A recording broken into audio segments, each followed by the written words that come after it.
Muchísimas gracias, colegas y amigos, por la invitación a en el cual nos reunimos para presentar aspectos relevantes respecto a nuestro accionar profesional como economistas y como especialistas en precios de transferencia.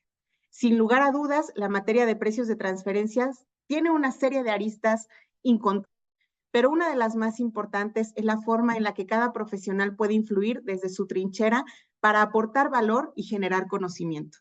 Desde este punto de vista, hoy quiero compartir con ustedes este tema que ha estado bastante volátil en los últimos meses, sobre todo, derivado también de las tensiones geopolíticas a nivel internacional.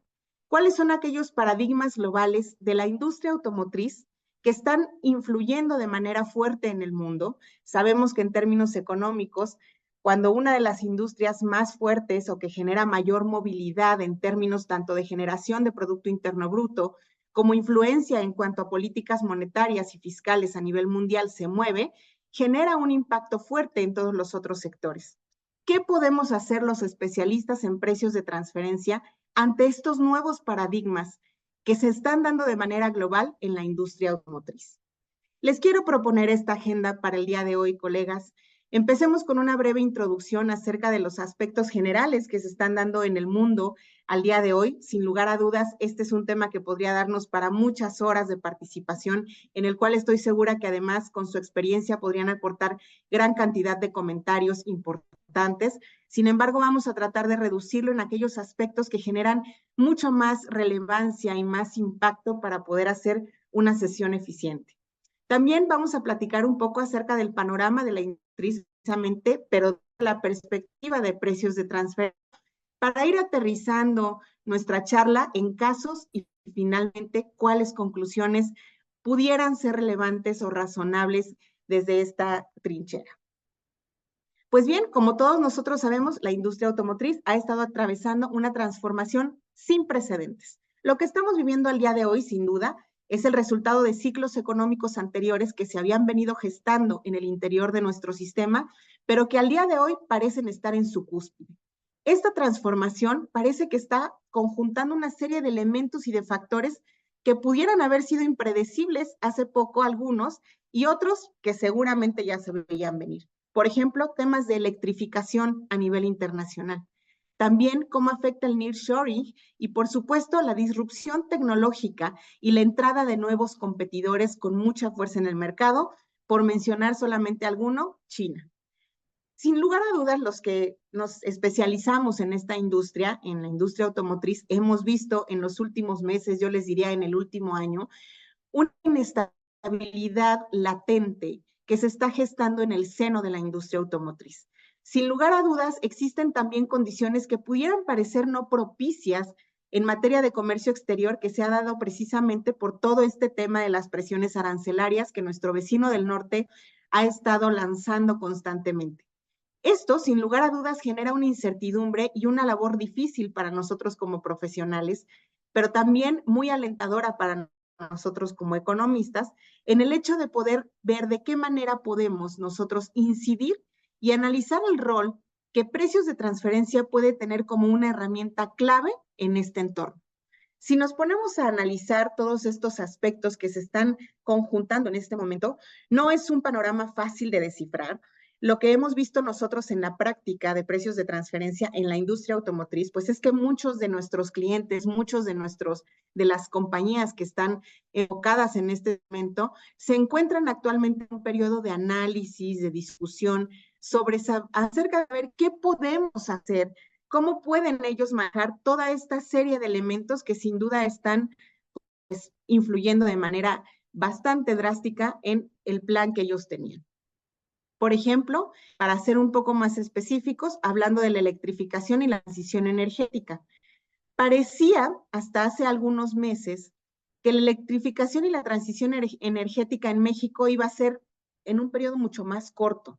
Se tenía previsto, por lo menos visto desde la parte práctica, que este periodo pudiera haber llegado a México de una manera mucho más rotunda, mucho más fuerte. Lo que en la práctica hemos experimentado por comentarios propios de directores de compañías que están en este sector, es que este proceso de electrificación y de transición energética en México está siendo un poco más pausado de lo que se hubiera estimado. Y esto ciertamente pues ha revuelto mucho las aguas en el sentido de entender, bueno, ¿y ahora qué hacemos? Cuando en realidad nuestro país tal vez no esté listo para soportar todavía este nivel de electrificación y transición energética. Las empresas ciertamente se encuentran en una disyuntiva clara en la cual dicen, bueno, ¿y qué puedo hacer? Puedo seguir generando inversión en líneas de producción de vehículos tradicionales o migro mi inversión, mi investigación y desarrollo y migro todas estas políticas que ya tenía vislumbradas a un tema de verdad de electrificación full. Esto ha sido un tema de discusión fuerte entre grupos multinacionales dedicados a este tipo de segmento. Habrá que esperar a ver cómo se comporta. Pero ciertamente otro de los aspectos que también afecta bastante la balanza en la cual pudieran estar estas decisiones es el nearshoring y las cadenas de suministro globales en transformación. Como economistas, sabemos que uno de los principales paradigmas a los cuales nos enfrentamos es precisamente la globalización y la localización de las áreas de especialidad. Normalmente la hegemonía, el segmento más hegemónico o la región más hegemónica, tiende a trasladar hacia las periferias aquellos tipos de producción que no resultan tener una rentabilidad tan elevada, para después concentrarlo o de nuevo en la hegemonía y tratar de esta manera de concentrar muchísimo más las utilidades o la riqueza. Sin embargo, desde el punto de vista de precios de transferencia, esto ha sido uno de los aspectos que más hemos tenido que cuidar en los últimos años. Nuestra sugerencia siempre es con nuestros clientes verificar el impacto en funciones, activos y riesgos, como lo hacemos siempre los especialistas en precios de transferencia, pero ahora poniendo un énfasis particular precisamente en cómo esta distribución de las cadenas de producción, cómo esta transformación de los suministros globales, cómo esta nueva conexión de las cadenas también globales que se dio post pandemia está teniendo impacto en estas funciones, activos y riesgos. Ningún esfuerzo que se haga en ser específicos acerca de estos tres factores es en vano. Entre más logremos profundizar en estos aspectos, más luz podremos tener y tendremos una brújula muchísimo más orientada a un resultado real para saber de qué manera se puede vislumbrar específicamente en cada industria y específicamente en cada compañía el reto que están viviendo ante estas nuevas condiciones de mercado. Y yo aquí tengo una pregunta que a mí me resulta bastante controversial, que es precisamente si derivado de todo este asunto que hemos platicado, de electrificación, de cambios en los paradigmas de producción, todo este tema de la relocalización, los problemas geopolíticos, presiones arancelarias y demás, si realmente, derivado de toda esta coyuntura económica que estamos viviendo al día de hoy, resultaría razonable ajustar las contraprestaciones entre partes relacionadas específicamente por un efecto arancelario, que por supuesto sabemos, este efecto arancelario no viene solo, no viene aislado, es un efecto arancelario que viene precisamente ligado, vinculado a todo esto que hemos estado platicando. Sin duda, pues una de las preguntas, yo diría, más retadoras que tenemos enfrente de nosotros los especialistas en precios de transferencia, los economistas, ¿qué tan razonable resulta hacerlo? Y más aún, ¿en qué medida y con qué parámetros, con qué lineamientos que promuevan claridad, que promuevan certeza y que promuevan un justo apego al principio arm's length, se pudiera realizar este ajuste de contraprestaciones? Una de las preguntas que dejamos sobre la mesa para poderla comentar, para poderla ir dilucidando a lo largo de esta conversación. Justamente lo que tenemos aquí en pantalla es simplemente un ejemplo de cadena de valor y de la industria automotriz de las más sencillas posibles. Yo les puedo, para ser honesta, comentar que este tipo de estructura de cadena de valor así tan sencillita, tan lineal, tiene años que no la veo.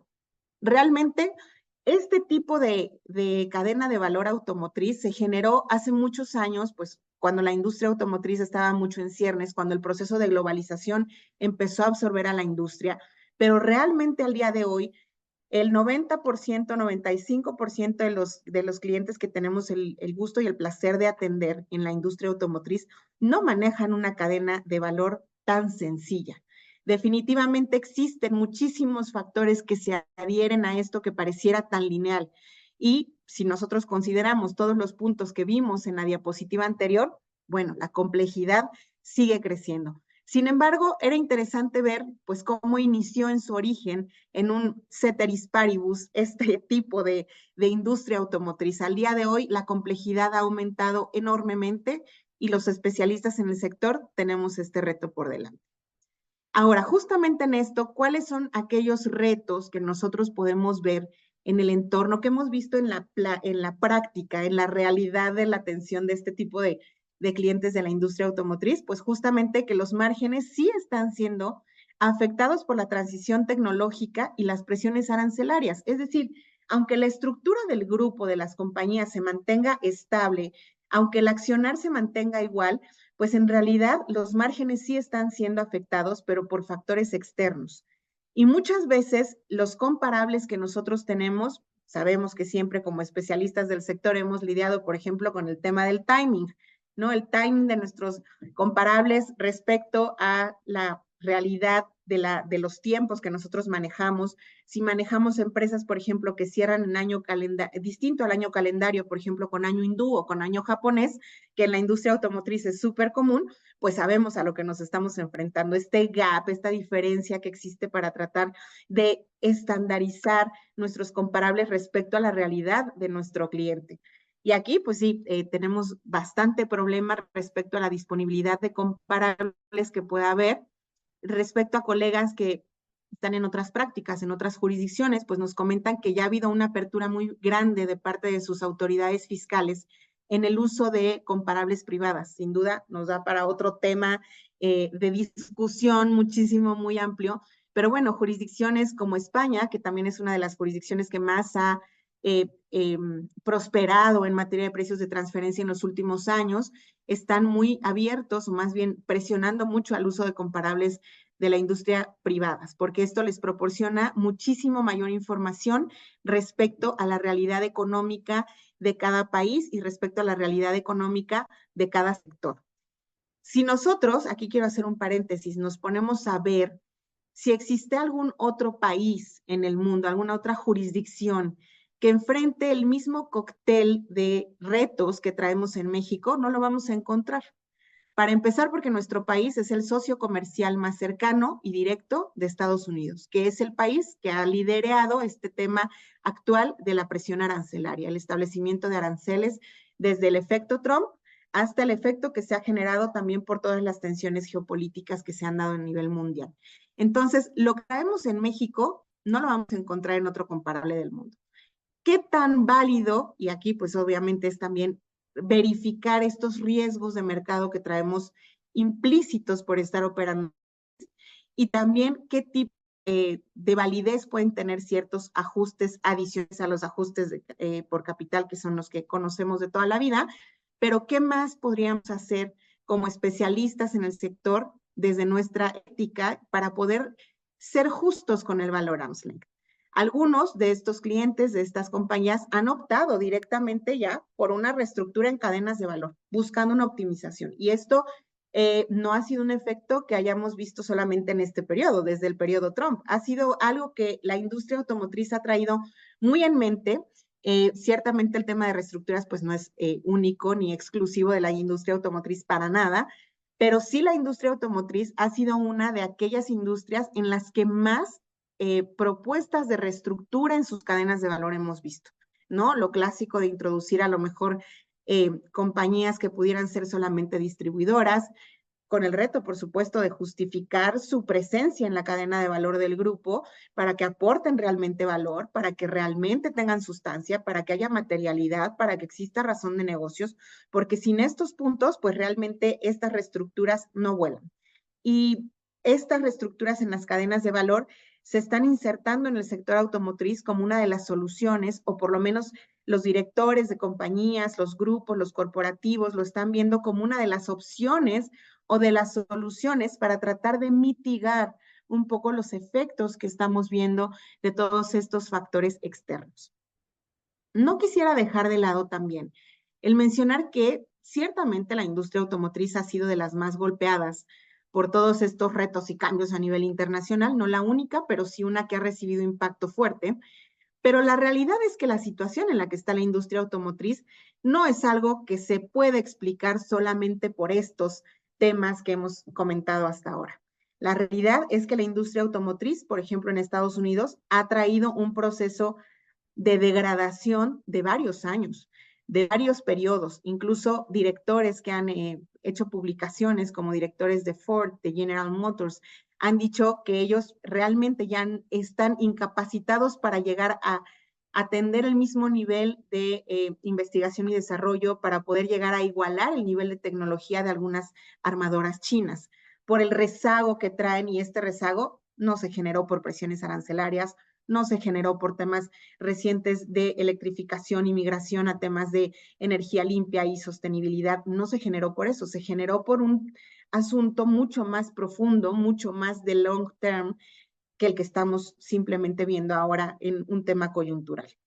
Ahora, lo importante aquí es también cómo podemos utilizar la documentación como una herramienta de gestión de riesgos, porque cierto es que estamos en este entorno, es una realidad que nos estamos enfrentando a estos retos. La documentación de precios de transferencia realmente es un elemento que sí ayuda como herramienta de gestión de riesgos, porque el nivel de validez que tiene esta documentación bien hecha, ustedes saben que aporta gran valor a los grupos y a las compañías y a las direcciones para poder evaluar cómo pueden hacer una planeación que se encuentre alineada, sí, al principio Arm's Length primero, pero también a la estrategia global de la empresa. Para esto hemos visto un boom, ciertamente, también yo les diría en los últimos 2 años en la industria automotriz, de compañías que buscan estandarizar sus políticas de precios de transferencia a nivel internacional, incluso con un book, ¿no? El glosario de términos de precios de transferencia del corporativo y ese tipo de políticas sí ayudan mucho a las afiliadas, a las compañías hermanas, a poder generar certidumbre, pero también hay que ver qué tan flexibles pueden ser, porque lo real es que si en alguna jurisdicción pudiera resultar válido algún tipo de análisis, selección o discriminación de método, en México también tenemos nuestras particularidades, que ustedes las conocen por demás y de sobra porque estamos en un foro de expertos. Entonces, realmente este tipo de planeaciones que se alinean o que tratan de ser muy estrictas, simplemente con la estrategia de la empresa, al respetar políticas de precios de transferencia, hemos visto, de hecho, en revisiones, que no siempre es lo más recomendable, no siempre resultan de tanto apoyo por la rigidez que pudiera representar al adecuarse a un esquema ya local. Ahora, también es importante ver que lo primordial, por supuesto, siempre es cumplir en tiempo y forma con estas obligaciones fiscales en materia de precios de transferencia, pero también, pues, tener en mente que hay que buscar siempre este plus que podemos, especialistas, poder generar ciertas eficiencias en la cadena de valor. ¿Qué casos específicos podemos ver o podemos en este momento vislumbrar realmente? Y va muy alineado con el mensaje que escuchábamos al inicio. El tema, por ejemplo, del nearshoring, que ha generado un impacto real en las estructuras de precios de transferencia. Posiblemente aquí en México, tal vez el impacto que se esperaba era un poco en un periodo previo. Al día de hoy, el impacto del nearshoring ciertamente está, no ha terminado. Sabemos que la expectativa de que esto siga impactando en la economía va todavía hacia adelante, pero sí es importante verificar que esto del nearshoring trae ciertamente distribución diferente de funciones, activos y riesgos, y por supuesto también qué márgenes de utilidad de mercado se pueden contemplar, pero a largo plazo en la cadena de valor. ¿Cuál es uno de los puntos importantes que vemos aquí? Que la industria automotriz es una industria de proyectos de largo plazo. Para que se refleje la utilidad de un proyecto en la industria automotriz, no de un año a otro, no es en un solo periodo, no es en un ejercicio fiscal, al contrario, son proyectos que se gestionan en su mayoría desde las casas matrices o desde los corporativos y después bajan en cascada hacia las afiliadas. Estos proyectos muchas veces se gestionan 2 o 3 años, sobre todo cuando estamos hablando de Tier 2 o Tier 1. Son proyectos que se generan precisamente años anteriores y después tienen un impacto paulatino en cada una de las afiliadas del grupo. El asignar un valor correcto, un valor justo a la gestión de todas estas funciones, activos y riesgos es uno de los retos principales de la industria automotriz, pero más ahora, cuando tenemos un entorno que resulta volátil, un entorno que resulta cambiante, un entorno que resulta impredecible y sobre todo que nos amenaza con cambiar sus paradigmas de un año a otro. Entonces, si tú desde el corporativo traes ya un proyecto que ha sido gestionado con un tercero independiente, cualquiera de las plantas armadoras que conocemos, y ese periodo ya trae establecidos ciertos márgenes, ciertos precios, lo instauras en cada una de las afiliadas y en un periodo de tiempo te cambian las reglas del juego, ¿qué tan válido podría ser en ese momento intentar una renegociación con la parte relacionada? Y la duda, si la parte relacionada va a poder trasladar por temas comerciales este intento de renegociación que normalmente no se puede hacer con las armadoras. Entonces, sí es una situación interesante la que estamos viviendo en la industria automotriz al día de hoy, pero sí resulta también una excelente oportunidad para poder insertarnos con comentarios, para poder tener esta discusión entre economistas expertos en la materia. También, por supuesto, lo que comentábamos, ¿cómo podemos hacer para minimizar estas diferencias que se generan entre jurisdicciones, por ejemplo, del comparable que traemos respecto a nuestra tested party? Complicadísimo, porque muchos de estos ajustes, necesariamente, más bien todos los ajustes que hagamos, ya sabemos, tienen que ser perfectamente sustentados, válidos y razonables conforme a la ley de impuestos sobre la renta, pero en esta coyuntura se pueden establecer nuevos ajustes, se puede intentar reducir y minimizar estas brechas que pudiéramos ver respecto a otras jurisdicciones, sobre todo cuando seleccionamos comparables no locales, también un punto interesante. Y sobre todo también ver qué experiencias podemos tener en otras jurisdicciones que están atravesando por un proceso con ciertas similitudes, no igual, pero sí con ciertas similitudes. Tenemos ahí casos en Colombia y en Ecuador que también los apoyamos mucho con el tema de precios de transferencia, en el cual ellos están también insertos en un panorama bastante poco predecible y están buscando también formas de solucionarlo. Hay casos interesantes también aquí en estas otras jurisdicciones a los cuales podríamos voltearnos a ver mutuamente para ver qué se está realizando.